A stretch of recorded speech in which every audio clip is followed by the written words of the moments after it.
Hey, my name is António and I'm going to talk about the subject of my master thesis, Internal Transport Barrier Oscillations in a Tokamak. But first, what is a tokamak? To answer that, we have to travel to the 50s back in the USSR, where Soviet physicists started conceptualizing a device where nuclear fusions could occur in a controlled way. A nuclear fusion is nothing more but a reaction where atomic nuclei fuse to originate different atomic nuclei, where the final total mass is sometimes less than the initial total mass. This means that some of the initial mass is converted into kinetic energy of the products, and if you have a suitable device where these reactions take place, then you can transform this energy into electricity as in a conventional power plant. The final purpose of a nuclear fusion reactor is therefore to produce electricity from fusion reactions. But how is this done in a tokamak? A tokamak is a device with the shape of a donut where the atoms to be fused, deuterium and tritium, are injected and heated up until they become ionized. This is what we call a plasma. So, if we have electrons and ions separated, a good way of controlling them so that they do not escape the reactor is to turn on a toroidal magnetic field produced by poloidal coils. However, this is not enough because in a donut-shaped device, charged particles tend to drift away to the top and bottom of the reactor.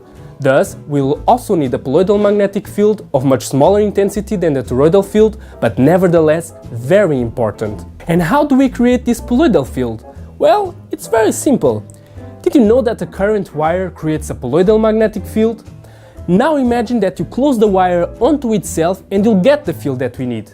Yes, the ions, but mainly the electrons, will generate the poloidal field by driving current in the toroidal direction. And this can be done by setting the donut with the electrons as the secondary of a transformer. You plug in current in the primary circuit and this will induce a current in the secondary, the electrons, which in turn creates the desired poloidal field. However, there is a slight caveat.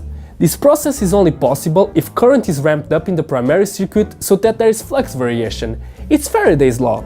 So this would mean that we would have to operate the tokamak cyclically, and that's certainly a problem, because first, we are interested in delivering continuous electrical power to the grid. And second, if the poloidal coils are always being turned on and turned off, cyclic fatigue will make them to be replaced much more often, which would increase the cost of electricity, and I'm pretty sure that you don't want that. We then need to look for alternatives to this inductive way of driving current. This can be achieved by means of external current, where we have two possible choices: by injecting beams of neutral particles or by sending waves of specific frequencies into the plasma.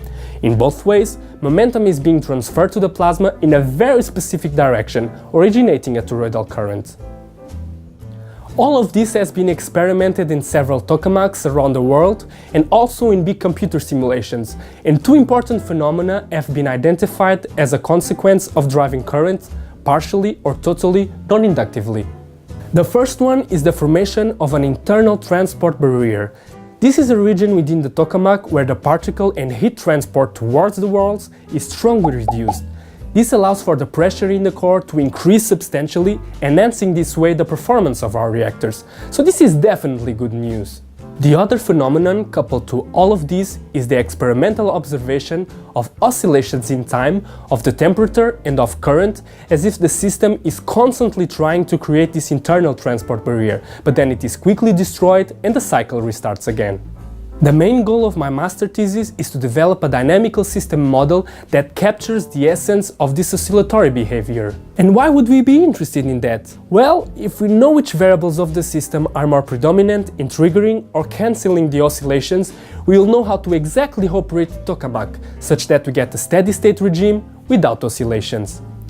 In the end, I hope to contribute for this big challenge, which is to run a tokamak in steady state in an economical and viable way. After all this, how can you not be hungry to hit a tokamak? Sorry, a donut!